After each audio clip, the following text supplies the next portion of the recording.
Welcome to our financial planning workshops. I'm Fred Smith with the Silicon Valley chapter of the AAII. You can download the slides for today's workshop if you wish from our local website that I've given you here at the bottom, along with my email address. So if you have any questions or comments you'd like to pass along, please feel free to do so. Today we're going to be talking about investing, the second of two workshops on this topic.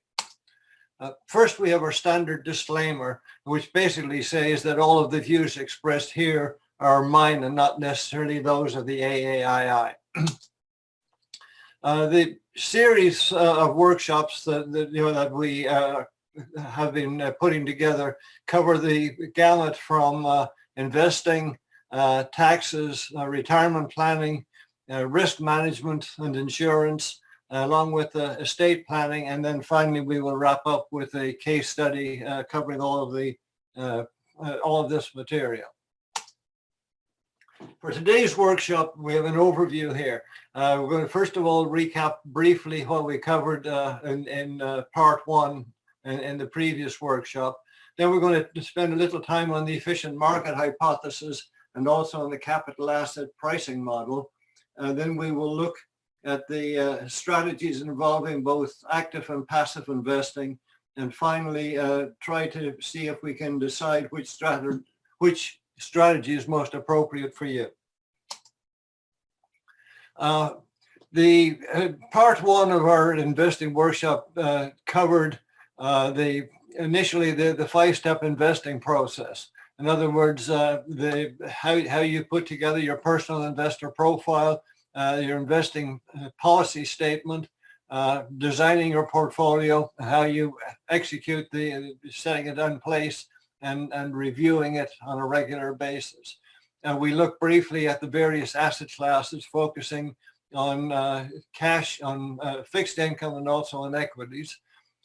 We looked at modern portfolio theory, which in essence talks about how risk and return go together, obviously highly correlated, but also on the correlation coefficient between two assets.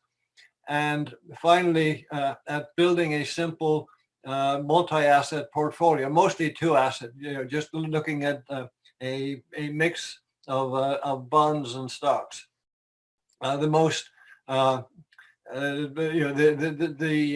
most conservative of these portfolios was a 90% bond index along with 10% stock mixed in. And then we also looked at a more typical 30% bond and 70% stocks. And these are using various index funds that are widely available. We also looked at one fund solutions, at some of the lazy portfolios comprising a mix of the Vanguard index funds, and also Vanguard offers a series of life strategy funds, again, a one fund solution with an asset allocation range that covers what most people might need, and also at target date funds available from most financial houses. Since we're going to be talking about whether we can beat the market or not, that's one of our main topics for today, we should first look at what the performance of the market looks like. What I've done here is show 34 years of data going back from 1986 up to the present for four asset allocations, starting off with 80% bonds and 20% stocks. The 34-year data shows a compound annual growth rate of 7% with a standard deviation of 4.4%. Best year was almost 22%, and the worst year wasn't too bad. That was just down a little over 3% with a Sharpe ratio of 0.87. If you go with a higher stock allocation, 40% stocks, the compound annual growth rate obviously goes up a little bit to 8%, but so does the standard deviation. For a more typical portfolio that seems to have sort of evolved as the standard of the industry as a reference is 60% stocks and 40% bonds. Over the 34-year time period, you have a growth rate of almost 9% with a comparable standard deviation. The best year was up almost 29%, down worst for the worst year was down 20%, and the Sharpe ratio 0.63. The most aggressive portfolio that we're showing here is with 80% stocks. That's being pretty aggressive. You can get a compound annual growth rate of almost 10% with a standard deviation of just over 12%. The best year looks good, but the worst year is down almost 30%. So that's what you can get over a 34-year time period using index funds.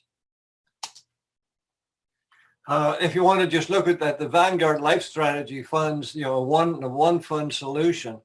Vanguard offers 4 of these, covering the same asset allocations that we just looked at in the previous slide. And we've only got 26 years of data for this. It goes back to October 1994 up to the present. And from the very conservative of these life strategy funds had an annual return of just over 6%. The most aggressive was 8%. But again, this shows you what's typically available, for a diversified portfolio over a long time period. Okay, we're going to move on from that now. Now that we've sort of shown what the market is like, we're going to move on to the efficient market hypothesis. This was first popularized in the 1960s by Eugene Fama, who used it as his PhD dissertation. He basically says that security prices fully reflect all available information. And what that means is that the stock price at any point in time, they always trade at their so-called fair value by definition. And it says that consistent alpha, positive generation of positive alpha on a consistent basis is not possible. Alpha is just the excess return that a portfolio manager might be able to gain beyond the risk-adjusted return. The efficient market hypothesis comes in 3 forms. The weak form looks at how the market and the individual stocks perform when all available information in the past trading history is factored in. And the argument is that technical analysis cannot provide any excess returns, that the stocks are all trading at their so-called fair value. The semi-strong form of the hypothesis takes into account that the prices adjust very rapidly as new information is released. Obviously, when new information comes is available, the stock price can adjust to this new situation, and the efficient market hypothesis says that takes place very, very rapidly. It also means that fundamental analysis cannot provide excess returns. The stock price adjusts rapidly to the new information, and no matter how you play with the numbers, you're not going to get an unfair advantage. The strong form includes a situation where all information, including illegal insider information, is available, and the argument is that it's impossible to achieve excess returns consistently, even under this condition. The implications of the efficient market hypothesis are enormous. If the hypothesis is valid, and I've put this as an if here because we're going to discuss a little bit later how much we believe that. But if the efficient market hypothesis is taken at face value, it's impossible to beat the market through expert stock picking or market timing. No matter how much time or energy you put into researching those avenues, you're not going to be able to beat the market, because the market, the price you pay for the stock or that you sell it at is at the fair market value all the time. It says the research is a waste of time and energy. Don't even bother with it. It says that attempts to outperform the market are more a game of chance than skill. Obviously it's useful to be a skilled player, but the bulk of the changes in the market where you might perhaps outperform or underperform for that matter, are driven more by chance. And I love this one. It says that a broad portfolio picked by trained monkeys throwing darts at the Wall Street Journal is likely to perform just as well as the expert selections. The only way to get higher returns is through higher risk. And if you accept this hypothesis, the rational approach is to focus on keeping your costs down using low-cost index portfolios. I hear everybody out there going, but, what about Warren Buffett?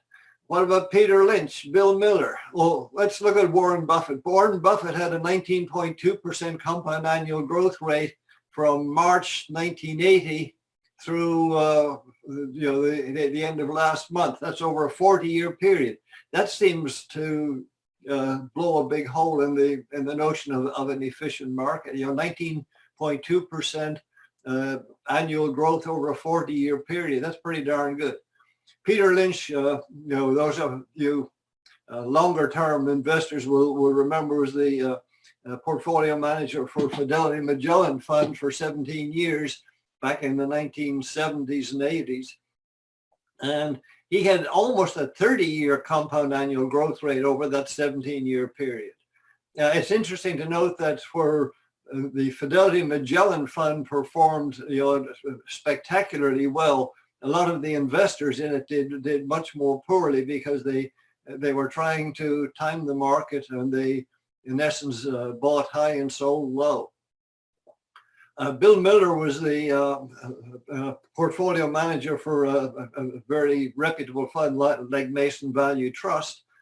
And for 15 straight years, from 1991 through 2005, he beat the S&P 500. That doesn't sound like an efficient market, does it? October 1987, some of us painfully remember that date all too well, when the Dow Jones fell by over 20% in one day.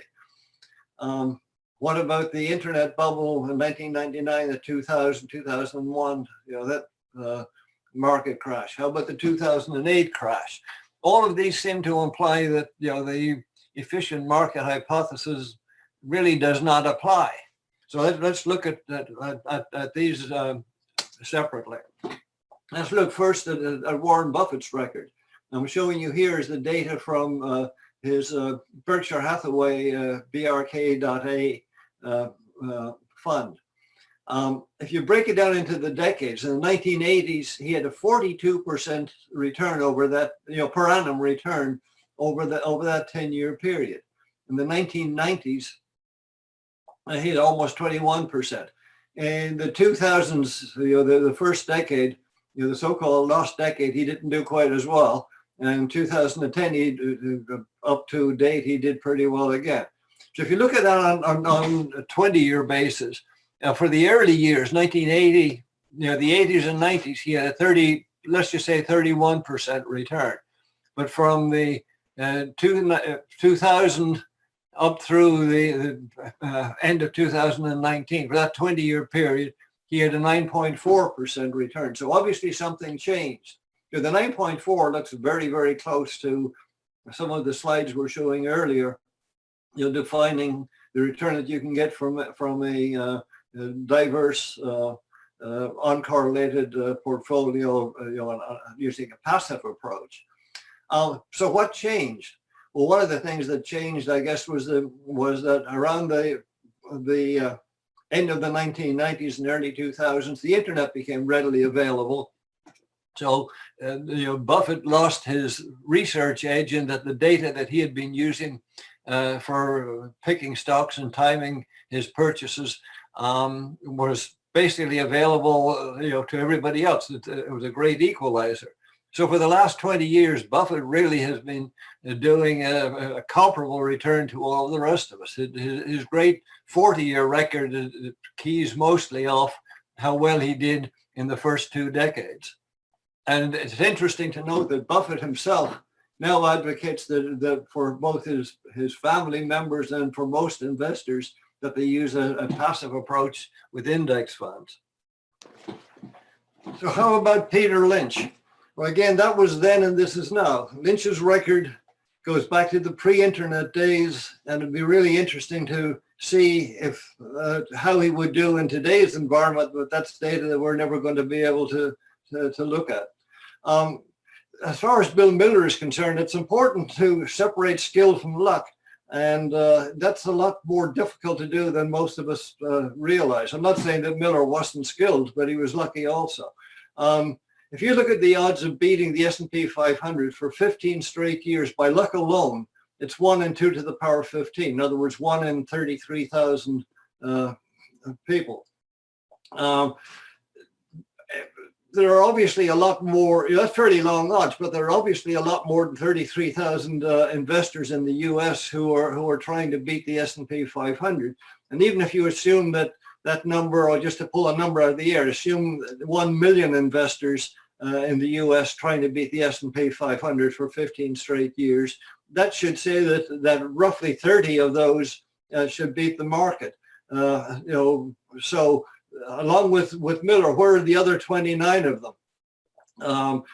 Again, Miller was a skilled program portfolio manager, but he did have luck on his side, and he actually acknowledged that himself. The other thing is, during the 15 years where he beat the S&P 500, there were some 12-month periods, a number of them where he was actually below the S&P 500. It's just that at the year end, each time for each calendar year, he managed to pull it above the S&P 500. But Miller himself figured that he had luck on his side. Limitations to our theories. Modern portfolio theory and the efficient market hypothesis have, they're great ideas, but there are flaws and limitations with them.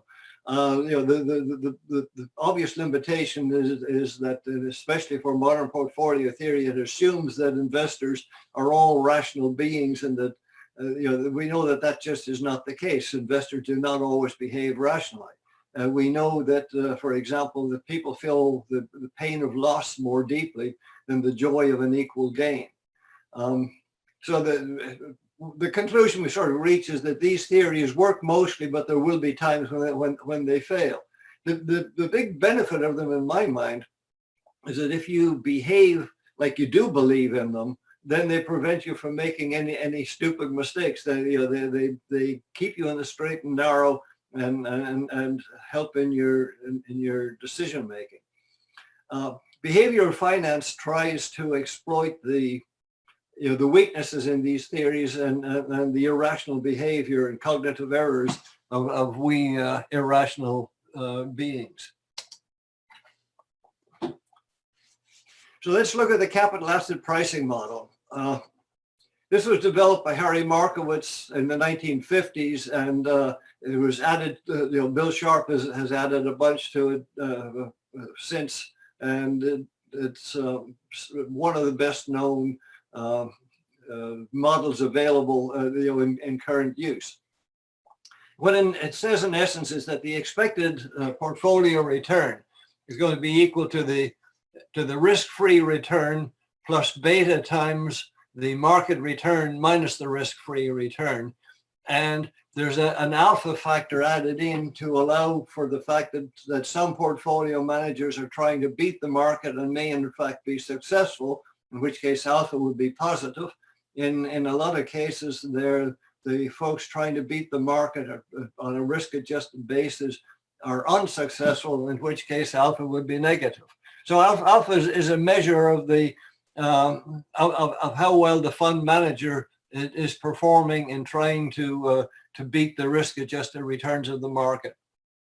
Beta merely represents the volatility of the portfolio relative to the market. We all know that with a beta of 1, you have the same volatility as the market. If beta is greater than 1, then the portfolio is more volatile than the market, and vice versa. With beta is less than 1, mean that the portfolio is less volatile than the market. So we're going to now play a little thought experiment. We're going to look at passive investors and active investors and see how they behave in a sort of hypothetical case. We're going to make the definition that a passive investor is anyone who attempts to replicate the market at minimum cost. In other words, that's somebody who is happy to realize the return that the market gives them.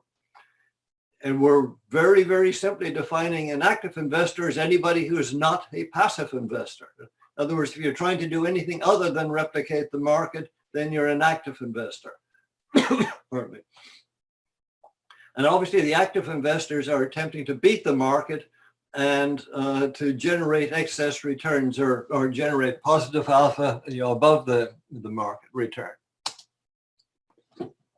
In practice, passive investors usually build a diversified portfolio of low-cost index funds, and then they rebalance diligently, either maybe on an annual basis or perhaps when their portfolio asset allocation gets more than 10% or 20% out of balance with their strategic allocation. Don't confuse this with the buy and hold strategy where somebody literally buys and holds on forever, because if you do that, your allocation to stocks is likely to go up into the danger zone where you're at higher risk of a market crash, and you're not controlling for risk. So that's not a strategy that most folks would really advise. Rebalancing is important.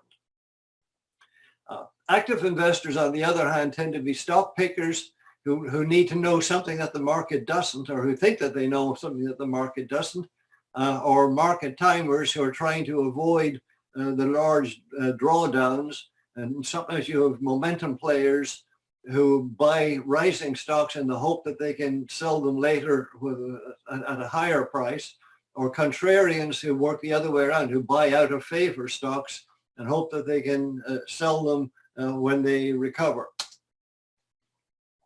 And in practice today, roughly 1/3 of the market is allocated to passive investors, and roughly 70% to the active investors. I think those numbers may have skewed a little bit higher for the passive investors recently. Okay, so let's assume that passive investors, by definition, get the market return less the costs.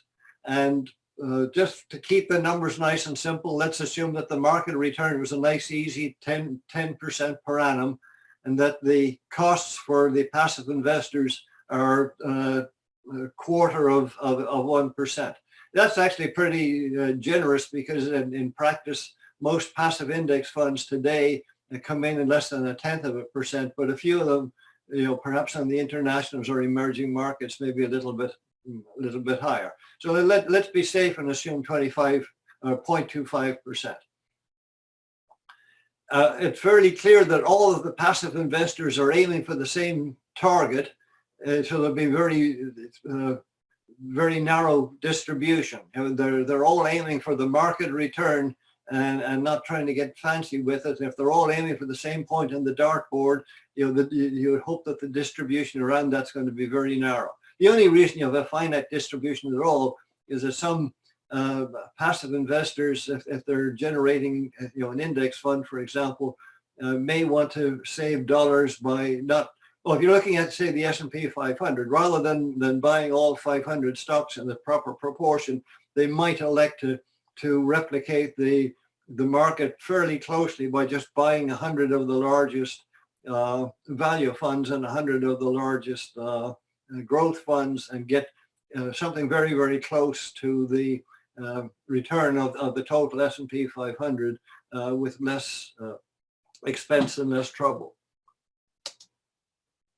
So if you were to look at that graphically, what I've shown here is the black is the 10% for the index for the market return, and the green is the tight distribution that the passive investors might get, aiming for that market.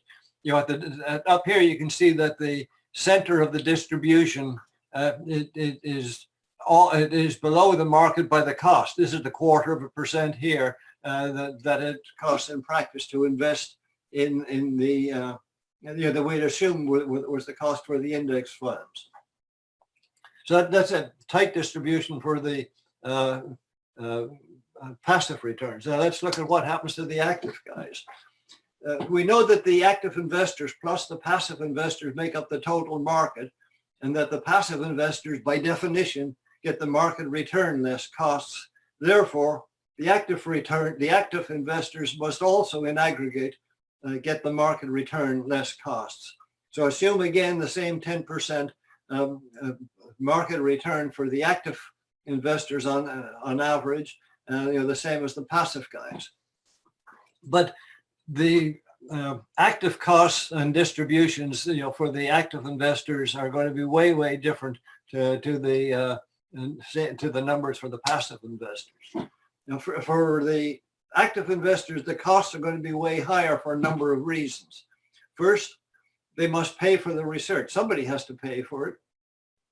If there's time and energy going into that, it comes with expenses. They trade more often, and so there'll be higher transaction costs. There'll be higher bid-ask spreads because they normally trade in thinner markets than the index funds, which typically have a higher bid-ask spread. They very often, in fact, usually trade in funds with higher expense ratios than the typical index funds. In the extreme case, if you look at hedge funds, these are outrageous numbers. Hedge funds typically get a 2% per annum return, expense, regardless of how the fund does, plus on top of that 20% of the profit.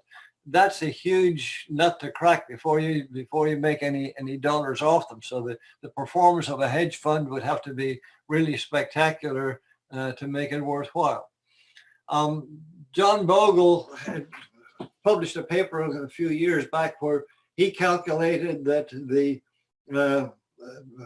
typical average all-in expense for an active fund was about 2.3%, just less than 2.3%. I've assumed 2% here just to keep the numbers nice and simple and easy. So why are the distributions different for active investors? Well, they're active because they're all aiming for different points on the dartboard. Some of the active investors are going to be aiming for growth stocks, whereas others figure, no, growth is passe. The future is going to be value stocks. So there's obviously difference of opinion shows up here. Same thing goes for large cap stocks, small caps, high dividend stocks, low PE, et cetera, et cetera. Different strategies, momentum strategies, contrarian strategies. They're all aiming for a different point on the dartboard. So obviously the distribution is going to be all over the map. The other issue that comes up here is that active investors are forced to be less diversified because they're arguing that they know which corner of the market is going to outperform, and they don't want to be labeled with the slur of being called a closet indexer. And if they have a less diversified, more concentrated portfolio, the volatility is going to be greater and you're going to get a wider distribution. So if we look at this graphically, again, we have the same 10% return here for the market, but the distribution for the active investors is shown in red. And I've just put in typical numbers for what the spread might be. But in practice, the data actually shows that typically 1/3 of the investors that aim to beat the market typically do so, and roughly 2/3 fail to do so. The reason being that up here, you can see that the center of the distribution is now offset by 2% from the market. So the whole red curve is shifted to the left by 2%. And the net result of that is that less than half of the investors are going to be on the right-hand side beating the market, and more than half would be on the left side. Obviously, if the cost was zero, then it would be 50% on each side.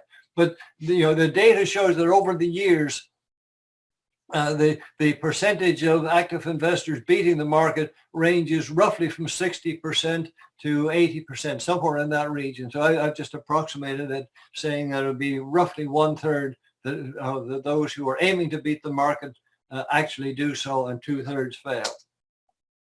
So if you compare the active investors and the passive, you have a choice, and this is an individual choice for everybody. Do you want to pick the relative certainty of being on this green distribution here that's clustered tightly around the market or just a tad below the market, or do you want to go with the red distribution, aiming for up here, but knowing full well that if you aim for up here, the odds are against you and you may end up down here. You may be successful up here. A lot of obviously people are in any one year. There are a number of people that will be. The challenge, the difficulty is doing so consistently.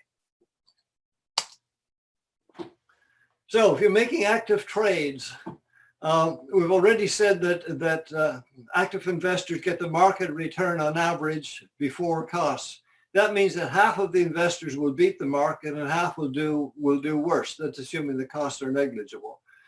So for every trade that an active investor makes, either he will prove to be on the winning side, be the winner beating the market, and the guy on the other side of the trade will prove to be the goat who made a mistake, or the other way around. One of the guys will be proved right and the other guy will be wrong. And unlike the children in Lake Wobegon, from Garrison Keillor's days, not all the active investors can be above average. We can't all beat the market. So before you make any trade, you should ask yourself, do you have an advantage over the other guy? Are you smarter than he or she is? Do you have access to better data? Do you have more resources that are available to you? Or like Clint Eastwood and Dirty Harry, are you feeling lucky today? If you consider both sides of the trade, who's on the other side of your transaction? Well, it could be a pension fund or endowment fund, some of these big guys. It could be mutual funds, ETFs, or it could be an individual investor. If they're individual investors, I've grouped them here into two categories, the smart ones or the not so smart. So there's an asymmetry in the information that's available. If the probability that you have an institutional investor on the other side of your trade, he's likely to know something that you don't. He may well have access to a lot better data than you do, and very, very often there's an asymmetry where one side knows a lot more about the situation than the other, and you got to wonder if you're comfortable with your side of the negotiation. Charlie Ellis, a well-known planner, portfolio manager and writer, sums it up well, and I like a lot of his quotes. He says, "How much would you bet on a tennis match if you knew that your opponent was a full-time professional?" Think about it. So what is the probability of your trade proving to be a winning one? Well, the question really comes down to, are there enough not so smart investors to take the other side of your trade? Because if you look at all the folks that could possibly be there, you don't want to trade against these guys. The only ones up here that you'd love to have on the other side of yours are the not so smart investors. So the question is, are there enough of them to make the odds of one of those guys taking your side of the other side of your trade? A few years ago, Helfstein and Sievers published a paper that I think was grossly underrated. I've seen very little about it elsewhere, but it seems to me to be comparable in importance to the efficient market hypothesis. They called it the frustrating law of active management. And they'd say themselves that it isn't a law, it's, they regard it as a hypothesis, but it goes by the name of the frustrating law of active management. And it says that for any disciplined investment approach to outperform over the long run, it must experience periods of underperformance in the short run.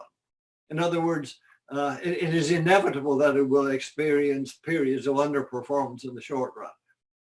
Why is that? Well, you can figure it out. For a strategy to outperform in the long run, it needs to underperform enough in the short run to force the weak hands to fold, so that the guys who hold can get the alpha from the transaction. Unless you force out the weak hands, you won't get the long-term outperformance. And the frustrating thing here is that even if you execute your strategy perfectly, don't make any mistakes, do everything exactly right, you're still stuck with underperforming from time to time. Because very simply, if it didn't underperform from time to time, everybody would be doing it and force the alpha down to zero. So it is inevitable that to get long-term outperformance, you have to force the weak guys out with horrible short-term performance. The interesting thing that the implication from this that I see is that all of those folks who come up with a great theory and publish it in a book, they may make a fortune off the book, but as soon as it's known out there, if it worked initially, it's going to be driven down to a zero alpha pretty quickly as everybody piles into it. So I think it's a waste of time following any strategy that comes from a book that's published. The author may get rich from it, but you probably won't. I'll give you at the end of this workshop the reference for this paper. I think it's an important paper. Okay, so if the passive strategy is indeed low cost and efficient, why would anybody follow an active strategy? Why not just take the free ride? The problem is that if everybody adopts that passive strategy, then nobody is doing the work to figure out what the security is truly worth, and you don't get an efficient market anymore. So the message to the active investors is keep up the good work, guys. We need you. We need you to continue doing your analysis and trading to maintain an efficient market. Looking back in history a little bit, you need to be careful about backtesting data and data mining. It's a lot of fun to look at 10, 15, 20 years worth of data and optimize a strategy that would work for that to squeeze an extra 1/10% of growth per annum out of it. But it's probably, it could well be a waste of time. It's a personal opinion as to whether you think it's worth it or not, but you're betting that the next 20 years it is going to be the same. Typically, any strategy that works in the past is ultimately going to revert back to the mean, and you need to be aware of that. I'm not saying here that there aren't actively managed funds out there that have outperformed spectacularly in the past. The difficulty is finding them ahead of time, beforehand, and not just looking back and recognizing them after it's all happened. How many times have you heard the saying, all these strategies work until they don't work? By the time you figured it out, it's too late. The strategy has fizzled out, and you've lost back most of what you gained from it. I think it was Benjamin Disraeli summed it up in my mind in a totally different environment. There are lies, damned lies, and statistics. Just be careful out there. We're going to get into 2 or 3 slides on opinions here, and they're clearly labeled opinions, and I don't think there's any data to support them, so put on your cynical hat. You've all seen on any prospectus, past performance is no guide to future returns. I don't think anyone disputes that. Well, maybe some folks dispute it, but it's legally required on all the prospectuses. Harry Domash is a financial writer in San Francisco. We've had him speak at our chapter a number of times, and he makes the statement, his opinion is that to beat the market, you have to be able to predict the future. I think that's probably a fairly safe thing to say. I don't disagree with him, but I think he doesn't go far enough. My opinion is to beat the market, you have to predict the future better than anyone else. Because if you predict the same future as everybody else, you get the same market returns as everybody else. So you lose the alpha.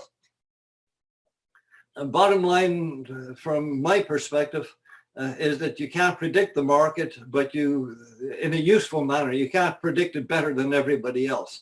But you can prepare for it with a diversified portfolio of uncorrelated index funds. I've labeled this one Fred's Folly just for fun. I'm putting the hypothesis out there. Again, I don't have data to support it, that says all successful investing strategies lead to a comparable long-term risk-adjusted return. Further saying that building a diversified portfolio of cheap index funds is a successful long-term strategy, giving the market return, and therefore all successful long-term strategies lead to the market return, including active strategies. So the active strategies may well outperform in the short term, but if you look at the 15 or 20 year record for those that are successful over that time period, I think you're going to find that the return you get is comparable to the market return if you're lucky.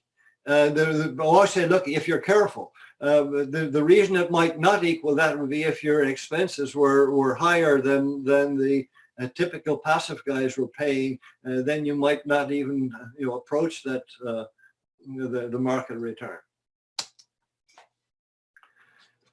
What are the big guys doing out there these days? Well, pension funds, the state and local government funds have the ability to go anywhere. They can go into hedge funds and private equity, all sorts of things that most of the rest of us can't do. They can trade options and go short. They have all these tools available. But in spite of that, they're getting, over the last 25 years, something like an 8.5% return. And they're even looking at projecting that as lower for the future. These returns look awfully like the market returns we looked at in the first couple of slides. CalPERS has reduced their expected return from 7.5% to 6.2%. I think it may have even gone lower than that since. I'm not sure what the number is, but they've been dropping it down. Many of these funds used to have armies of PhDs in economics, working behind the scenes to try and come up with the strategies that they should be using, to invest their billions of dollars. A lot of them have let a bunch of those high-paid guys go and moved significant portions of their portfolios into the passive environment. So who should be an active investor? Well, an active investor, should be somebody that meets some of these requirements. If you're smarter than the average guy, including the professionals, you should be an active investor, because that's who you're going to be playing against. You should have access to better data, better tools, etc. Are you prepared for the inevitable periods of underperformance? In other words, if the frustrating law of active investment holds and you get these inevitable periods of underperformance, do you have the stomach to see it through? You should expect them and deal with them. If you enjoy the challenge, that's fine. I mean, some folks are active investors because they find it more interesting than doing the Times crossword or the Sudoku puzzles. If you don't mind giving up your evenings and weekends, the active investing typically takes a lot more time, obviously, than the passive folks spend. And again, getting back to Clint Eastwood's Dirty Harry, if you consider yourself luckier than most, maybe that's a good enough reason to be an active investor. So who should be a passive investor? You should take a passive approach if you're comfortable earning the market return. By definition, that's what you're going to get. That's pretty small costs, expense ratios. You're happy knowing that your strategy beats about 2/3 of the other investors out there, including the professionals. You can stay the course in spite of occasional major downturns. And when I say major downturns, I'm talking about crashes, 50% drops, that kind of thing. We've had a couple of those in the last 20 years. So you have to stay the course through those. If you enjoy spending your weekends fishing rather than sitting in front of a computer, that's fine. There's a lot of things that some of us prefer to do than crunching dollar signs on or percent signs on a computer. If you like to know it, you can go on a 3-week safari in the Serengeti and spend more time with the elephants and giraffes and not worry about what the market is doing. So all of these lead to a passive investor having an approach where I call it think big. Boring is good. For those who can't decide, you can compromise. With the core and explore approach. Use 80% of your portfolio goes into a passive index where you shoot for the market return as cheaply as possible, and take maybe 10 or 20% of it and set that for an active strategy. And if you keep good track record of that, and if you keep your costs down, it'll be interesting to see again over a long-term basis, 15 or 20 years, which approach looks best. But be honest in doing your comparisons. Anything less than 10 years is too close to being chance rather than skill either way. So that's why I say you need to look at it on a long-term basis. Ending up here with what the wise men say. Everybody is familiar with John Maynard Keynes. His comment was that the stock market can stay irrational longer than you can stay solvent. Bill Sharp made the comment. They asked the question, are you smarter than the average professional investor? Probably not. Recognizing that that's probably who's on the other side of your trade.